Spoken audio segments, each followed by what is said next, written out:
Good morning. আজকে হচ্ছে 21শে ফেব্রুয়ারি আর এখন বাজে সকাল 5টা। আমরা আছি হাওড়া স্টেশনে আর পিছনে দেখতে পাচ্ছ তোমরা, এখানে রয়েছে বন্দে ভারত। আমরা যাচ্ছি কলকাতা থেকে এনজিপি পর্যন্ত। আর এটা আমার সেকেন্ড টাইম, বাট সঙ্গীতার ফার্স্ট টাইম। তো দেখা যাক কেমন থাকে এক্সপিরিয়েন্স। আমি গেছিলাম লাস্ট ইয়ারে বা 2022-এ বা 23-এ গেছিলাম, তো আর কি আমার এক্স্যাক্ট মনে নেই, 1-1.5 বছর তো হয়েই গেছে। তো তখন কেমন এক্সপিরিয়েন্স হয়েছিল সেটা অলরেডি আমি শেয়ার করেছি, আর এখন কেমন এক্সপিরিয়েন্স হবে সেটা আবার শেয়ার করব। দেন এনজিপি থেকে আমরা কোথায় যাচ্ছি সেটাও জানাবো। সব কিছু জানতে হলে সাথে থাকবে।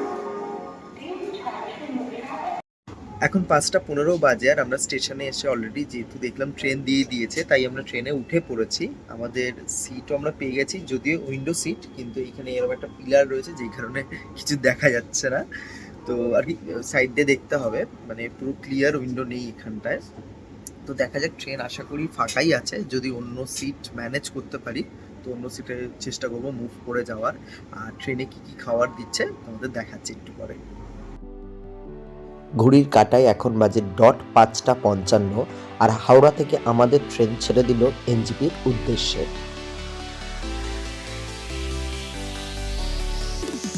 ট্রেন ছাড়ার সাথে সাথেই আমাদের দেওয়া হলো একটা করে জলের বোতল। তার কিছুক্ষণ পরেই আমাদের দিয়ে গেল একটা করে নিউজ পেপার। এখানে ইংলিশ বাংলা দুটো অপশানই ছিল।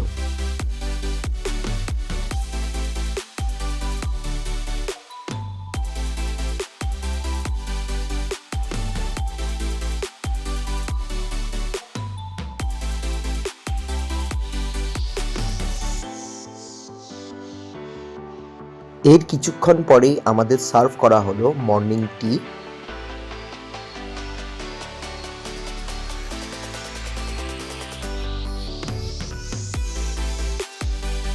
এখানে আমাদের একটা করে টি পাউচ দেওয়া হয়েছিল, যার মধ্যে ছিল একটা সুগারের প্যাকেট, একটা টি ব্যাগ আর একটা মিল্কের প্যাকেট। আর তার সাথে ছিল ডাইজেস্টিক বিস্কিটের একটা প্যাকেট, আর কাপে ছিল গরম জল। আর এই হচ্ছে বন্দে ভারতের ওয়াশরুম। যারা ট্রেনের স্টাফ ছিলেন তারা টাইম টু টাইম ওয়াশরুমটা বেশ মেনটেন করে রাখছিলেন, যেই কারণে ওয়াশরুমটা বেশ নিট অ্যান্ড ক্লিন ছিল। আর এখানে যা যা বেসিক অ্যামেনিটিস দরকার সেগুলো সবই ছিল। তো ওভারঅল বেশ ভালো।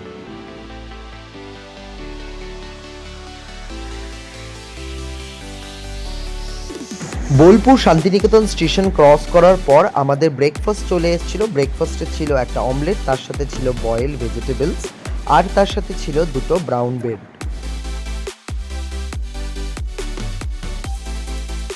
এখানে একটা বাদাম পাটালিও দেওয়া হয়েছিল, আর দেওয়া হয়েছিল বাটার, তার সাথে ছিল জ্যাম আর হচ্ছে সস।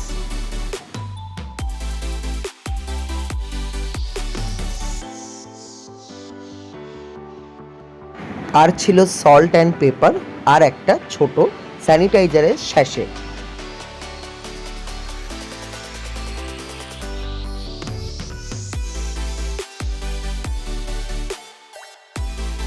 বন্দে ভারতের মধ্যে বিভিন্ন রকমের স্ন্যাক্সের অপশানও রয়েছে, যেটা তোমরা আলাদা করে পারচেস করতে পারো। তার জন্য আলাদা করে তোমাদের পেমেন্ট করতে হবে। এখন 9:30 বাজে আর আমরা ক্রস করছি ফারাক্কা জংশন। এরপরেই আসবে হচ্ছে ফারাক্কা ব্যারেজ। তারপর 10টা নাগাদ মনে হয় মালদাতে স্টপেজ আছে। তো এখনো অবধি আমরা ব্রেকফাস্ট পেয়ে গেছি, সকালে মর্নিং টি পেয়ে গেছি, আর সম্ভবত বারসুইর পরে আমাদের লাঞ্চটা দেবে।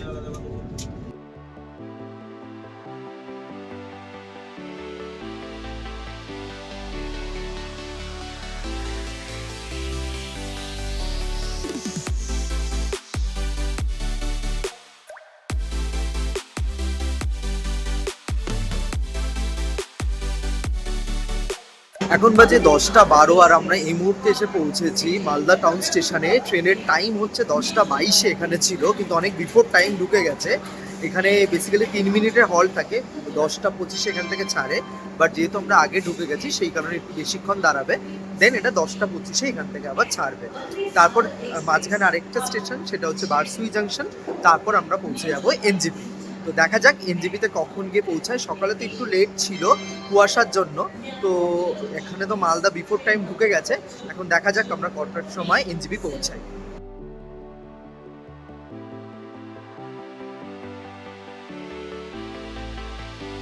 এখানে আমাদের লাঞ্চ চলে এসেছে। লাঞ্চে ছিল রাইস, তার সাথে দুটো চাপাটি, তার সাথে ছিল ডাল, একটা সবজি আর হচ্ছে চিকেন, আর ছিল দই এবং আইসক্রিম।